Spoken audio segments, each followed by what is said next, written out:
शहीदों को जब हम याद करते हैं तो उनके त्याग बलिदान की चीजें हमें याद आती है। हमें पता चलता है कि किस तरह उन्होंने त्याग बलिदान करके हमें आजाद कराया और आजादी के बाद वो किस तरह सम्मान के प्रतिभागी भी रहे हैं। हम इस समय राजधानी लखनऊ के कैसरबाग के एक ऐसे घर में हैं जहां पर आप काकोरी में हुए जितने भी शहीद हैं उनको आप देख सकते हैं और देख सकते हैं इस घर में कि वो किस तरह बलिदानी दे रहे हैं, किस तरह उन्होंने बलिदान दिया है, उसके साथ साथ हमारे देश को आजाद कराया है। इस समय हम रामकृष्ण खत्री जी के घर पर हैं, उनके सुपुत्र उदयवीर जी हैं हमारे साथ और इनसे हम जानेंगे कि पिताजी की क्या क्या यादें रह चुकी हैं और इस घर के बारे में भी जानना चाहेंगे। आपसे सर जानना चाहेंगे कि पिताजी की कैसी यादें आपके साथ जुड़ी हुई हैं और क्या क्या पुरानी कहानियां हैं उनसे जुड़ी। ये तो गागर में सागर वाला काम होगा, ये तो बहुत मुश्किल होगा बता पाना। लेकिन मैंने तो जैसे होश संभाला है तो हम देखते थे कि बड़े कशम के दिन रहते थे। पिताजी इस घर में रहते थे, उनके साथी मित्रों में अधिकांश फ्रीडम फाइटर, स्वाधीनता सेनानी होते थे, क्रांतिकारी होते थे, वे जीवित क्रांतिकारी जिन्होंने लंबी लंबी सजाएं ब्रिटिश काल में काटी थी, वो आया करते थे। और पिताजी को भी अपने व्यवसाय में के साथ साथ ये एक लगन थी पुराने साथियों को याद करना, दिवंगत साथियों को, शहीदों को, अपने पुराने शहीद साथियों की भी याद में कार्यक्रम करना। यहाँ करते थे, बाहर करते थे, अन्य हालों में करते, हॉल्स में करते थे। तो ये मैंने उनको बचपन से देखा।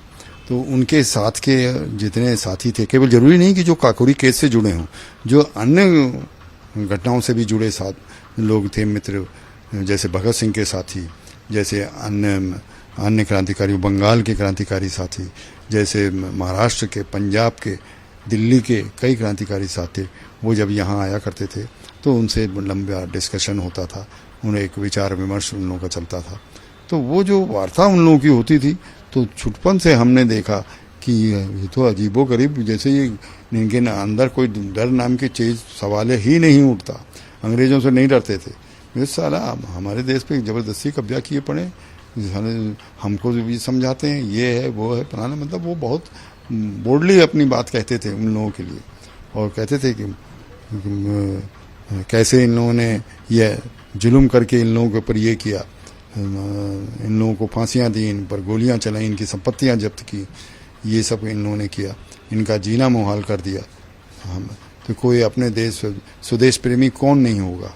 तो ये चीज ये सब। इस कमरे के बारे में भी काफी हमने चर्चा सुनी है कि इसमें आपके पिताजी के साथ साथ और लोग भी आते थे, बैठते थे, चर्चाएं करते थे, क्या क्या चीजें। ये कमरा बैठक खाना होता था। यहाँ वो अक्सर मैंने जैसे बताया कि उनको लगन थी किसी की याद में कार्यक्रम करना, तो स्मृति दिवसों के आयोजन यहाँ वो करते थे और उसमें तमाम क्रांतिकारी, स्वाधीनता सेनानी सब आते थे और अपने संस्मरण साझा करते थे, सुनाते थे। हमने कैसे जेल की सजा काटी, हमने कैसे क्या किया, हमने कैसे क्या किया, ये सब वो लोग अपनी चर्चा करते थे। तो एक वातावरण बनता था।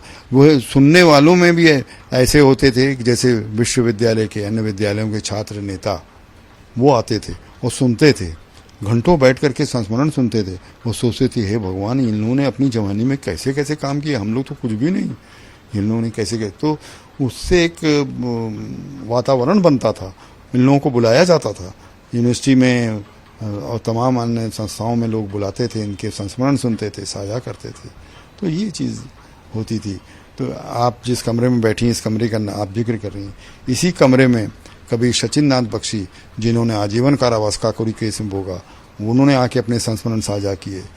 शिव वर्मा जो भगत सिंह के साथियों में थे, जयदेव कपूर भगत सिंह के साथियों में थे, काला पानी में रहे, उन लोगों ने अपने संस्मरण यहाँ साझा की। दुर्गा भाभी जो भगत सिंह की मशहूर भाभी, भगत सिंह के साथ में रही, जिन्होंने भगत सिंह ये सॉन्डर्स मर्डर के बाद भगत सिंह को लाहौर से बचा के ले आई और हावड़ा तक सेफली पहुंचा दिया। 1.5 साल के अपने बच्चे को लेकर के गोद में लेके आई, बहुत बड़ा जोखिम उठाया था। बिना रास्ते में कहीं भी अगर काउंटर होता, अगर सरकारी अधिकारियों को किसी को शक होता और गोलियां चलती तो दुर्गा भाभी भी मारी जाती, भगत सिंह भी मारे जाते और दुर्गा भाभी का वो 2 साल का दुधमुहा गोद का बच्चा भी मारा जाता। तो कह रहे हैं कि वो सब क्रांतिकारी सब यहाँ आते थे, अपने अपने संस्मरण साझा करते थे। भगत सिंह के परिवार के लोग आते थे, अन्य क्रांतिकारी शहीदों के, अशफाक के परिवार के लोग आते थे, ठाकुर रोशन सिंह के परिवार के लोग आते थे, अन्य बहुत से शहीद परिवारों के लोग यहाँ आते थे। अपने सालीराम शुक्ला कानपुर के, उनके परिवार के, उनके भाई वगैरह आते थे, आते रहते थे। सेंट्रल प्लेस था ये, सेंट्रल प्लेस था। इसके अलावा काकोरी केस की अगर बात की जाए तो पिताजी ने भी 10 साल की सजा काटी। उसके बाद तो क्या क्या वो बताते थे उस चीज के बारे में, काकोरी के बारे में? वो कितना संस्मरण सुनाया जाए। कोई, मैंने कहा ना, गागर में सागर का काम होगा, बहुत सुनाते थे। वो होते तो आप सुबह से शाम तक बैठे रहिए, संस्मरण सुनते ही रहिए। उन्होंने अपनी उन्हीं संस्मरणों से अपनी एक पूरी किताब लिख डाली, शहीदों की छाया में, जिसका लोकार्पण 1983 में तत्कालीन प्रधानमंत्री इंदिरा गांधी ने अपने निवास पर किया था। वो उस समय कई क्रांतिकारी जीवित थे, वो भी उस कार्यक्रम में मौजूद थे। हम लोग भी थे, सब लोग वहाँ पर। तो वो संस्मरण बात ही, और वो दुर्लभ संस्मरण होते हैं।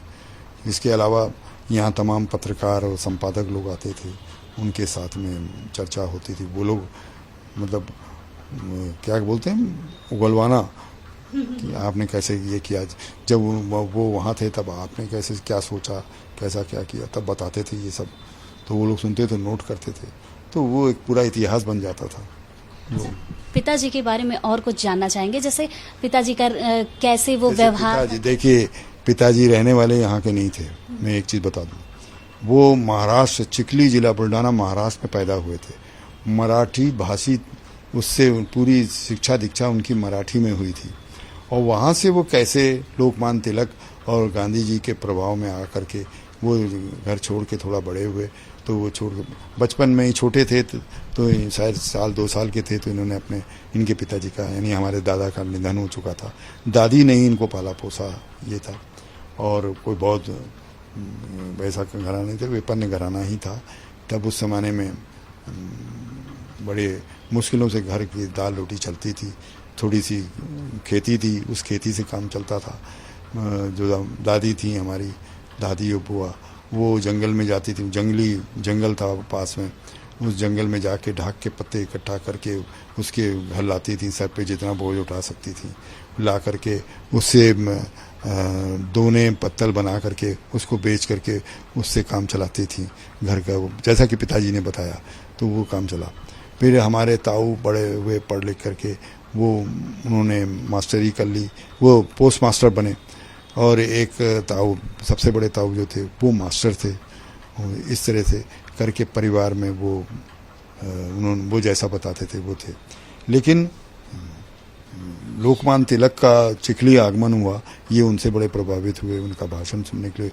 और उनकी केसरी और मराठा आता ही था वहाँ पे, तो लोग पढ़ते थे। तो तिलक को तो समझ लो तूती बोलती थी पूरे महाराष्ट्र में। तिलक महाराज बड़े उससे माने जाते थे, सम्मान की दृष्टि से देखे जाते थे।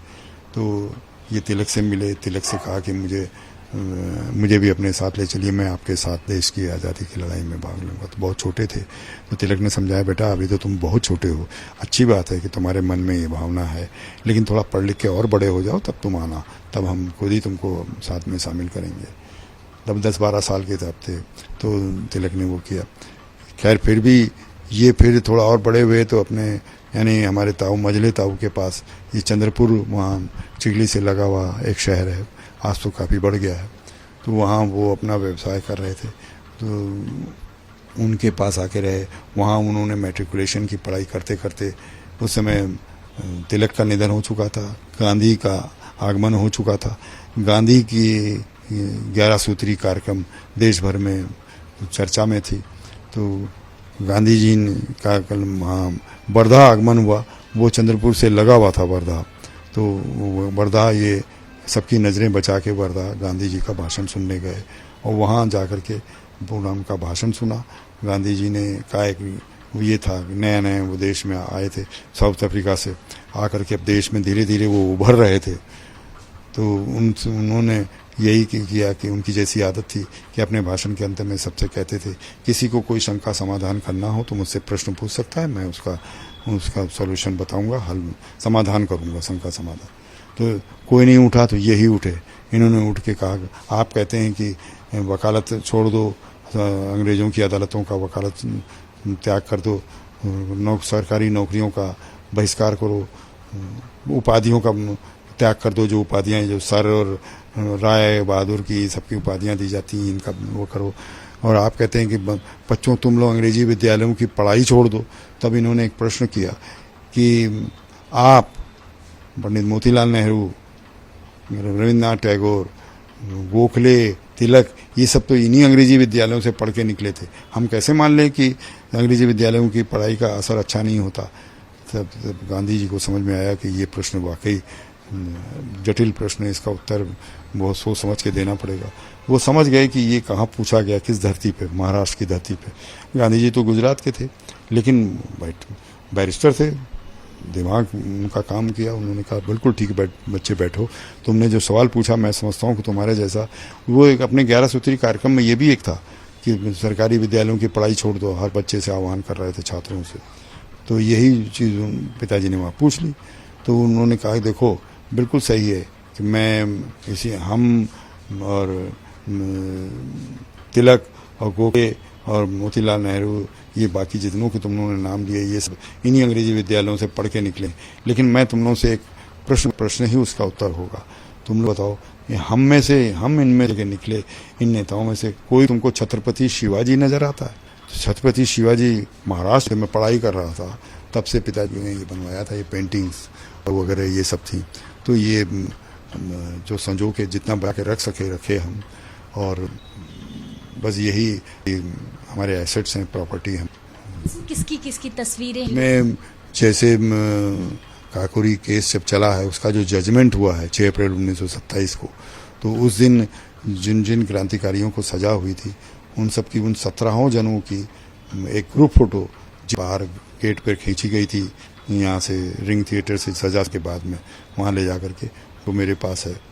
और अन्य सब साथियों की साथ की फ़ोटो, जब ये लोग 10 से लंबे छोड़े गए 37 में, कांग्रेस सरकार बन गई, तो कांग्रेस सबको जेल से, काकोरी के भी बंदी थे, तो उन लोगों को छूटने, यही अधिकारियों के चित्र, और जो आसान नहीं है। मेरे पास अशफाकुल्ला, शहीद अशफाक हैंड राइटिंग में लिखा पोस्ट कार्ड जो उन्होंने अपने वकील को लिखा था, वो मेरे पास, हम उसको संभाल के रखे हुए हैं। दुर्लभ चीज़ें हैं, तो ये बहुत मुश्किल की होती है। उनको फांसी के दंड मिला था, लेकिन वो बाद में मालवीय जी के बीच में पड़ने की वजह से वो फिर फांसी का दंड आजीवन काले पानी में कन्वर्ट हो गया, तो वो आजीवन काले पानी की सजा काट करके अंडमान।